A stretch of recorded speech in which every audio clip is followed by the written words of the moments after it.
If you think that this is crazy talk and spy talk, this actually happened to a couple of Canadians. Happened to Canadians and Americans. You don't believe me? Look it up. They work for the government or they work for a high-level organization or just an organization that has all these innovations. They'll get really close to you. Then they'll start asking a bunch of questions. Just be careful. Lamp Seeker says, keep up what you're doing. Thank you, sir. I appreciate that. It says, even a secret, you have to get permission at least 30 days. Oh, you're saying if you have a secret clearance. Okay. Okay, listen to this. Here's some insider information right here. You have a secret clearance.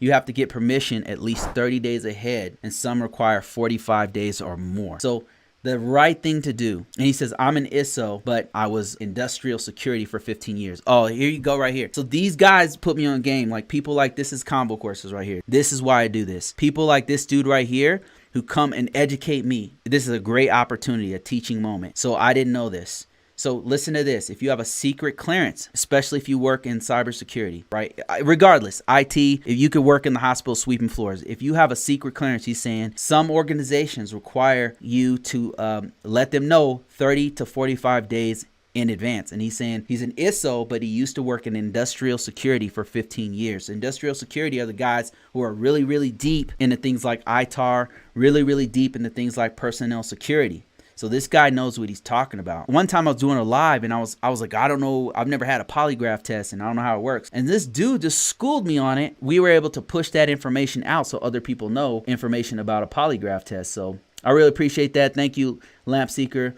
Great information. He says, especially if you didn't get permission. Yeah, you should get permission. That's the right thing to do. You know, that's the right thing to do. Let me answer some questions on YouTube. And then D-Truth adds to that conversation. He says, always talk to the FSO of your company. That's correct me if I'm wrong, but facility security officer, functional security officer. FSO is like a security person who does personnel security. They make sure that you, if you're going to travel somewhere, you know, you're read up on any kind of issues that are going on in that country, if there happen to be any, things like that. You have to have situational awareness. You should know what you're getting yourself into if you do go to another country. And that's something that I've been really good about.